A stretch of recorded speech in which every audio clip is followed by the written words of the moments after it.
The night is deep, my friends. Can you feel it pressing against your windows? I am Damian T'ao. Welcome back to the darkness, to Netherwave Radio. Tonight, I bring you two tales from the forgotten villages of the north. Stories passed down through generations, whispered only after the sun has set. These are not fairy tales. They are memories. They are warnings. And they are, my friends, absolutely true. You see, there are things in this world that defy explanation. Whether you believe them or not, they exist. They have always existed. Our first tale concerns a graveyard and the ancient rules that govern the dead. Let me take you back to a small village in northern China before the revolution. In this village, there lived two powerful families, the Hans and the Seuss. Both were wealthy landlords. They were called men of property and influence. Now in the West, you might call them gentry. Families who owned land, employed workers, and held the respect or fear of everyone around them. Old Man Han had 4 sons and 1 daughter. The daughter, a gentle soul, was married off to the second son of the Shu family. This marriage was the only thread that connected the two clans. The Shu family was simpler, just 2 sons, but what they lacked in numbers, they made up for in character. When Old Man Han died, the 4 sons gathered like vultures around a carcass. They divided everything: the land, the house, the grain stores. But there was one thing they could not divide: their mother, the old widow who had given them life. In those days, there was a custom. When the father died, the elderly mother would rotate between her sons' houses. 10 days with one, 10 days with the next. It sounds fair, doesn't it? Equal time, equal burden. But fairness, my friends, is a luxury that cruelty cannot afford. Within half a year, the old widow was nothing but skin stretched over bone. She was being starved. Not quickly, that would be too merciful. Slowly, day by day. You see, filial piety, shall we call it, is the bedrock of Chinese civilization. To honor your parents is the first virtue. To neglect them, it is a sin that echoes through generations. The 4 Han brothers shared nothing in common except their cruelty. They competed in everything, except in caring for their mother. But the old widow still had her daughter, the one who had married into the Shu family. When she could bear no more, she crawled to her daughter's door. The daughter wept when she saw her mother's condition: bones showing through papery skin, eyes that had forgotten what hope looked like. She nursed her mother back from the edge of death, fed her warm porridge, gave her a clean bed, treated her like the precious life she was. But here is where you must understand something about old China, my friends. A married daughter was no longer part of her birth family. She belonged to her husband's clan. A daughter-in-law had no power, no voice. She ate last, spoke least, and worked hardest. That was the law of the household. The daughter knew she could not keep her mother forever. Not unless her husband agreed. Not unless his family allowed it. That night, she told her husband everything: the starvation, the neglect, the cruelty of her own brothers. And here, my friends, is where the story pivots. Second son Shu, let us call him Shu, was not like other men of his time. He had a conscience. He had honor. He said to his wife, "Everyone in the village knows what kind of men your brothers are. If your mother goes back, she will die. We have enough rice. A relative comes to visit. We cannot turn her away, let alone your own mother." He spoke to his own father the next morning. Old Man Shu listened, stroked his beard, and nodded. "Every person has 2 sets of parents," the old man said. "Your wife's mother is your mother too. It is only right that she stays." And so the Han widow came to live with the Shu family. She was fed. She was warm. She was, for the first time in years, treated like a human being. But news travels fast in small villages. Soon everyone knew the Han brothers had abandoned their mother, and the Seuss had taken her in. In China, reputation is everything. Your ancestors watch you. Your neighbors judge you. To be called Fudu Bu Xiao, unfilial, is to be marked. rehearsed. The Han brothers could not stand the whispers, the pointing fingers, the disgrace that followed them like a shadow. So they came to the shoe house. Not out of love. No, that well had long run dry. They came to demand their mother back. "You're making us look bad," they said.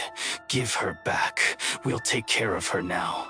But everyone knew what taking care meant to them. The old widow, bless her soul, still loved her sons. Even after everything, a mother's heart is strange that way. It forgives what should never be forgiven. She agreed to return.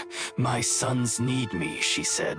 "People will stop talking if I go back." Less than half a year later, she could no longer leave her bed.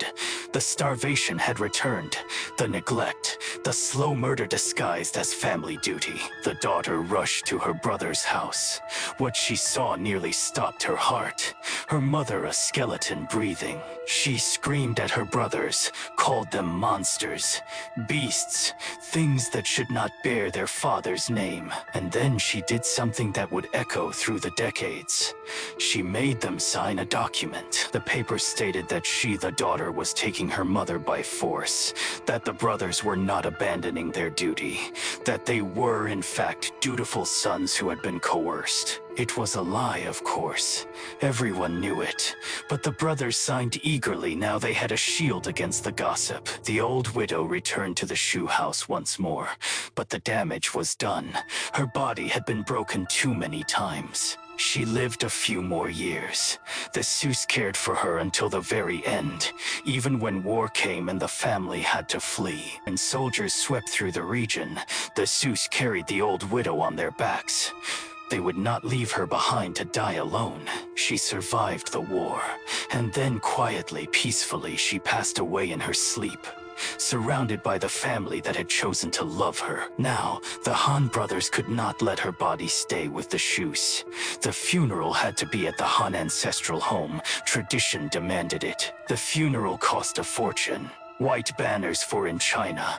White is the color of death and mourning, not black as you might expect.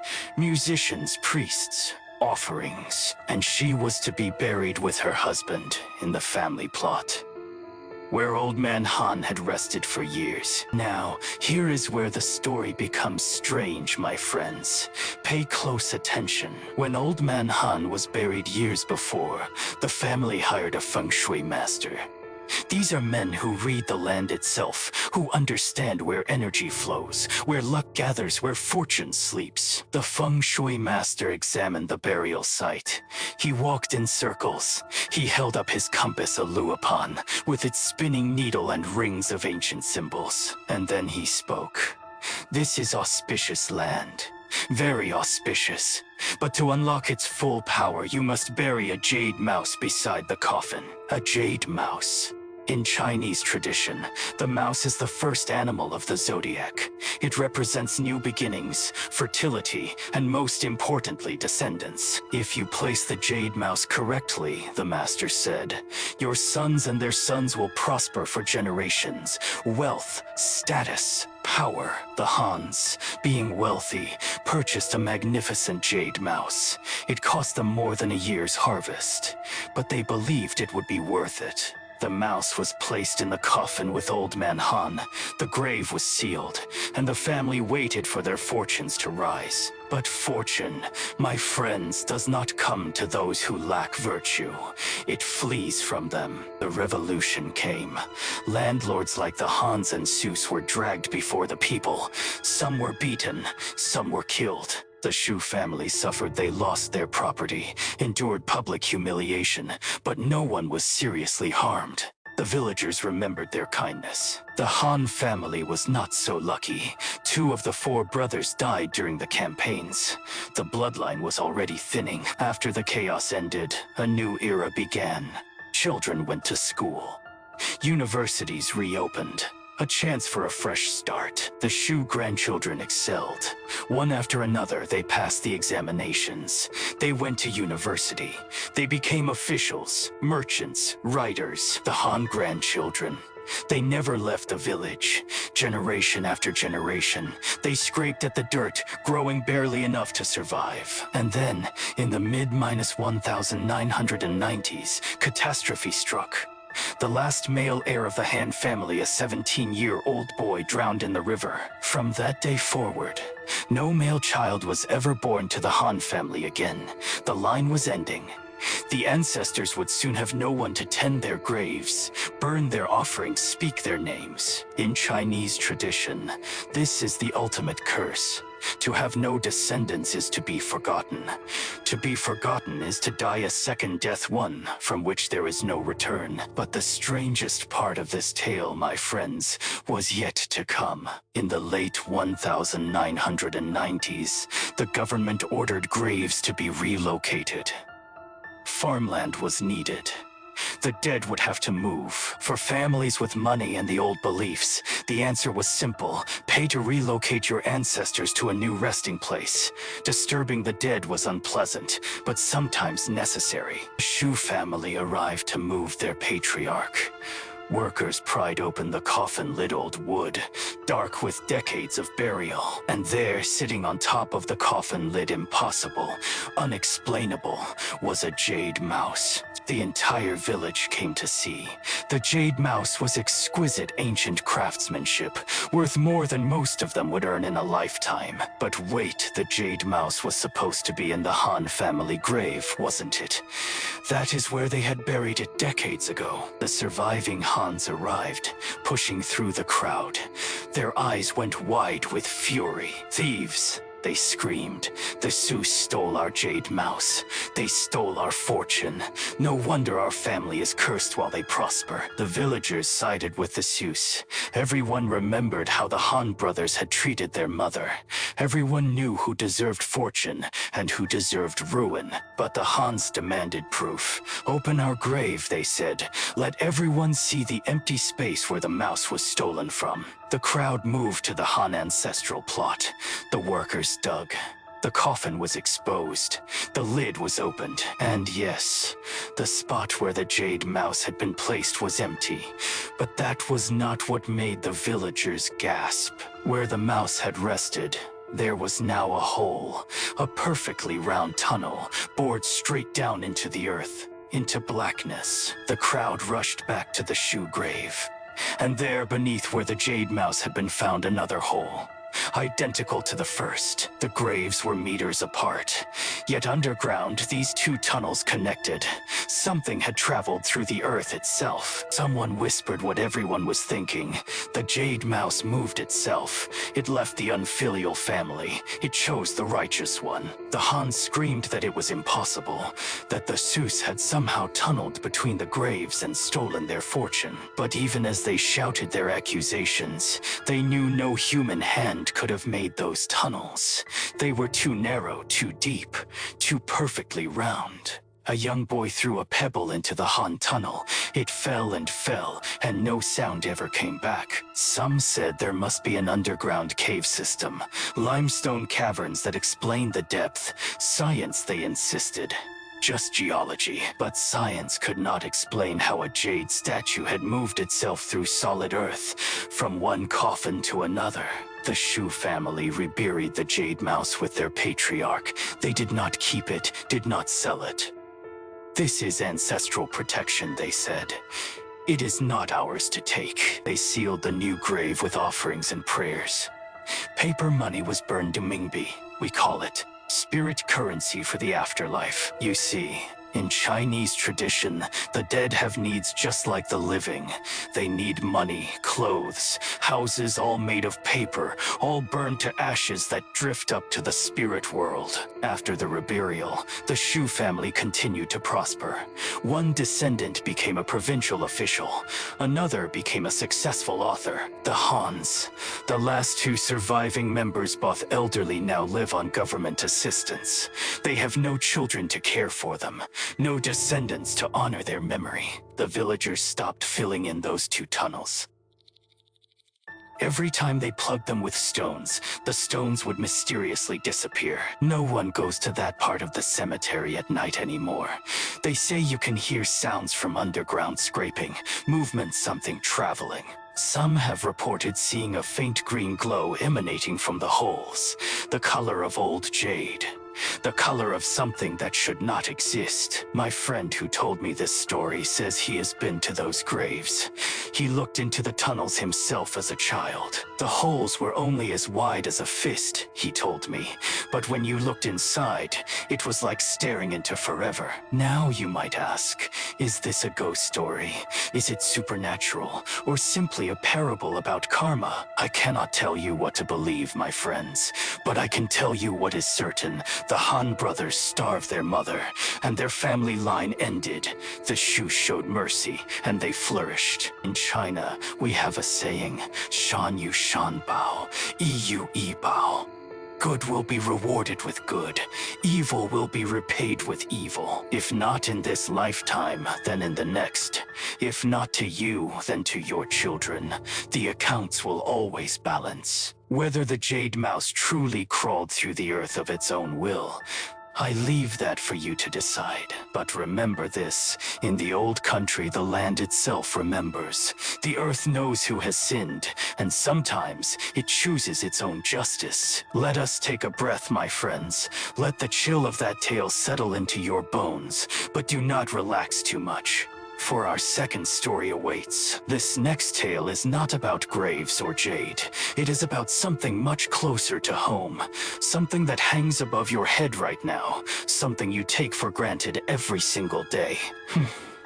The light. In China, there is an ancient saying, Fai Ren Si Ru Deng Mi. When a person dies, the lamp goes out. As a child, I never understood why death was compared to something so ordinary. But then I heard the story of Aunt He, and I understood that some sayings are not metaphors at all. They are warnings. Aunt He, let us call her that, lived in a small township in rural China.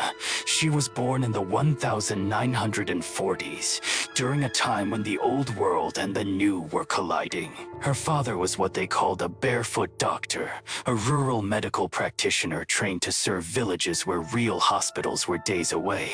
He walked from house to house, carrying his medicine bag, healing what he could. Her mother was a school teacher, simple people, good people, the kind who believed in hard work and honest living. Auntie grew up and married a teacher herself, a quiet man who loved books and rarely raised his voice.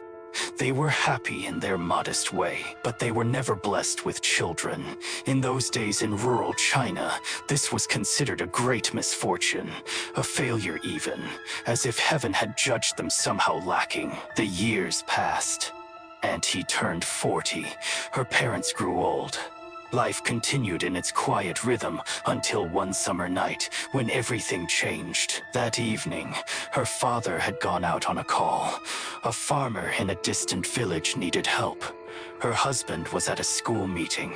Only Aunt He and her elderly mother remained at home. After dinner, mother and daughter watched a little television, those old sets with their rounded screens and constant static. Then the mother went to bed, and Aunt He found herself alone. She noticed her husband's shirt had a small tear at the cuff.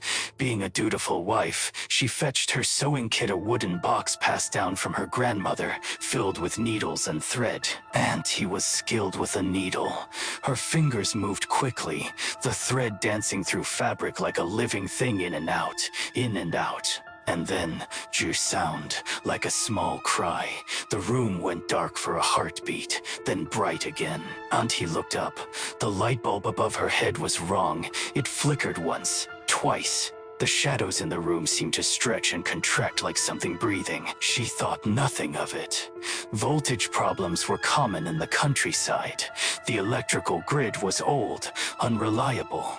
These things happened. She lowered her eyes to continue sewing and felt a sharp bite of pain.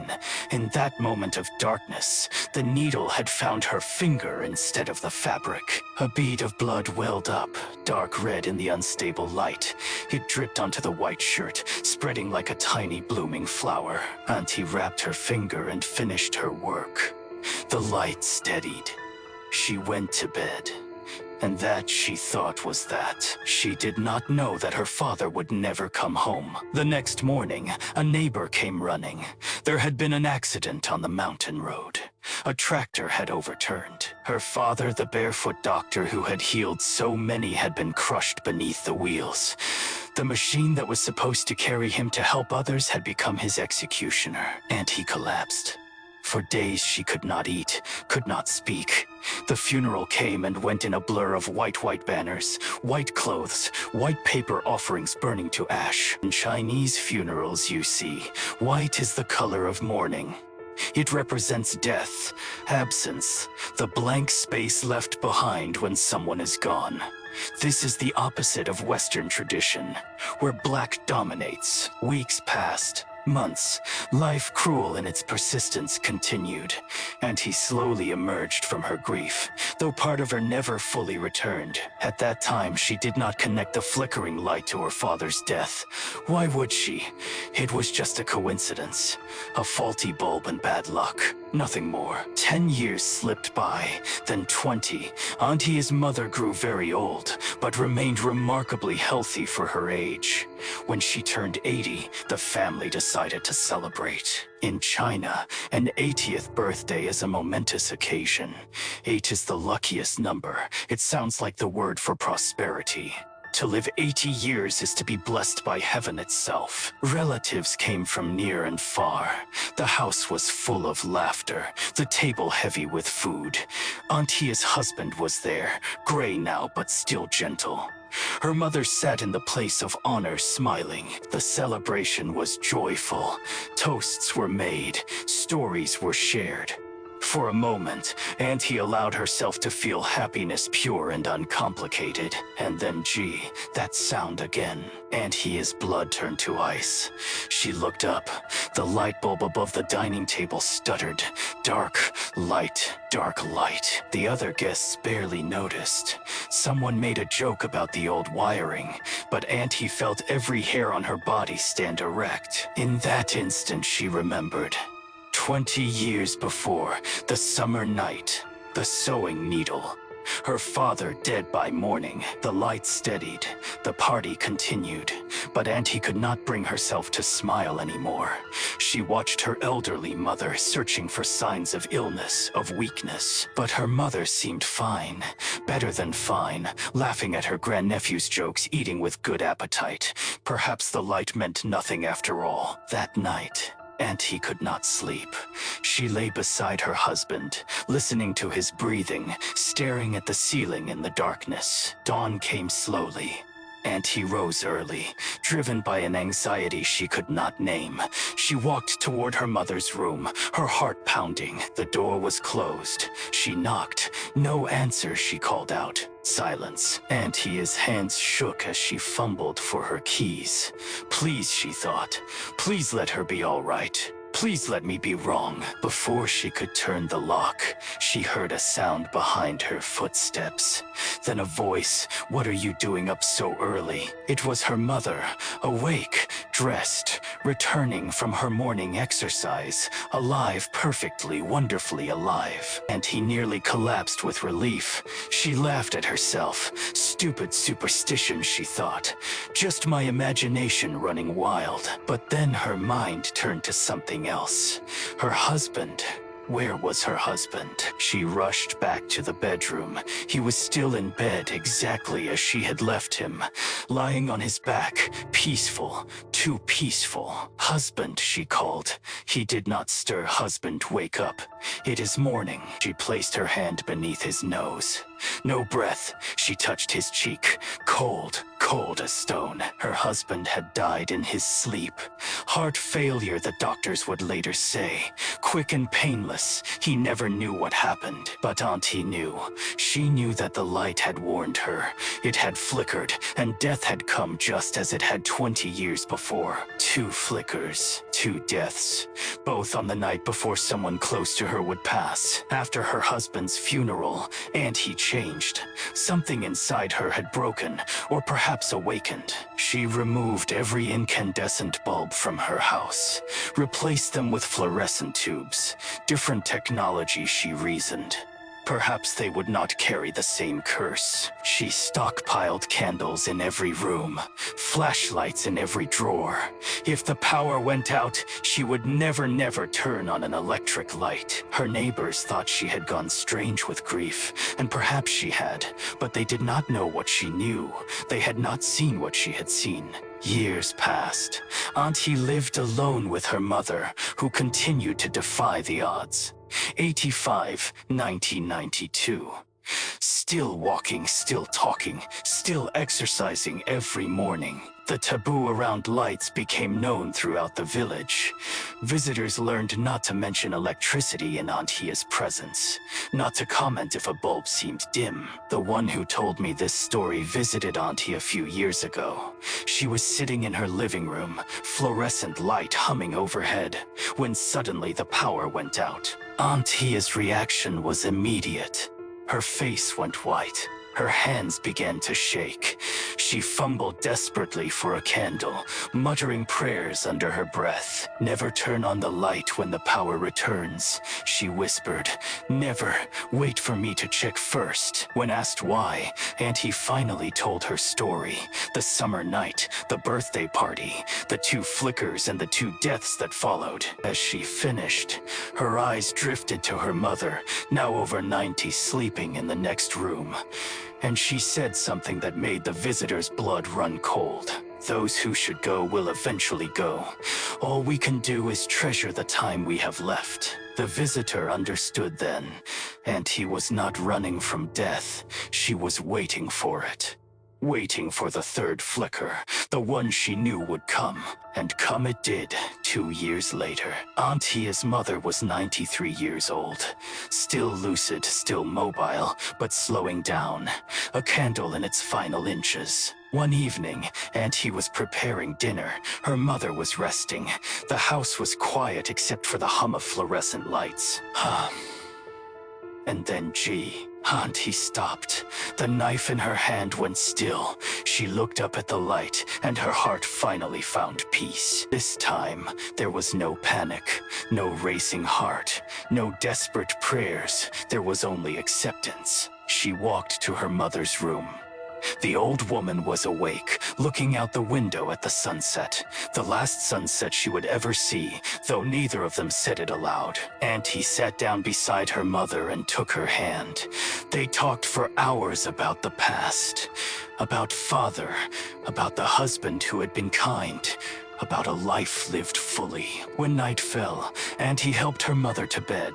She tucked the blankets around the frail body, just as her mother had once done for her so many decades ago. And then she sat. All through the night, she sat beside her mother's bed, holding that ancient hand, feeling the pulse grow weaker hour by hour. When dawn came, Auntie's mother opened her eyes one final time. She smiled a smile of perfect peace, and then she was gone. 3 flickers, 3 deaths. Father, husband, mother, the light had warned her every time. But this last time, Auntie had not run. She had not hidden. She had used the warning as it was meant to be used, to say goodbye. Villagers who heard this story were divided. Some said it was coincidence, nothing more than an old woman's pattern-seeking mind. Voltage fluctuations happen. People die. Sometimes these things occur on the same night. Others nodded knowingly. In China, they said, such things are understood. The living and the dead are not as separate as we pretend. The boundary flickers just like a dying light. There is an old belief that when someone is about to die, their yang energy, their life force begins to fade. And as it fades, it disturbs the energy around them. Electronics malfunction. Lights flicker. Animals grow restless. Some say the flickering is the moment when death's messenger passes through the room unseen, but not unnoticed. The light registers what our eyes cannot. Others believe the light itself is alive in some way, that it knows that it tries to warn us, if only we would listen. Auntie is now in her 70s. She lives alone in that house, surrounded by candles and flashlights. Her lights have not flickered in years. She knows, of course, that one day they will flicker again, and that flicker will be for her. But she is not afraid. Not anymore. She has made her peace with the darkness that waits at the end of every light. The one who told me this story said he went home that night and stared at his own light bulb for a long time. It shone steady and true, but now, he said, he can never look at a light the same way. Every flicker makes his heart stop.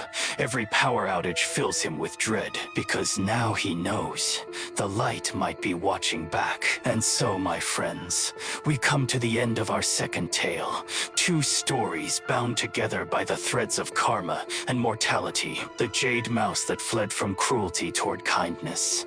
The light that flickered to announce death's approach. These two stories, my friends, though they seem different on the surface, are speaking the same truth.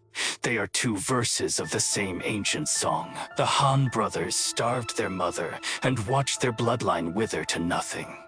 The jade mouse, whether by magic or by heaven's design, abandoned them for the family that showed mercy. And he watched lights flicker before every death.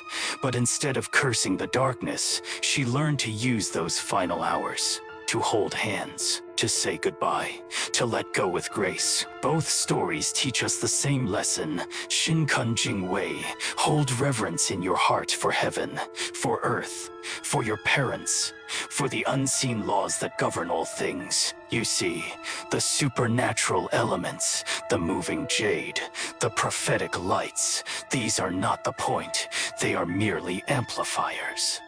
Ways for the universe to make certain we notice what should already be obvious. Good begets good. Evil begets evil, not because of magic, but because that is simply how existence is structured. The very fabric of reality bends toward justice, even when we cannot see it. The Han family waited decades for their fortune to manifest.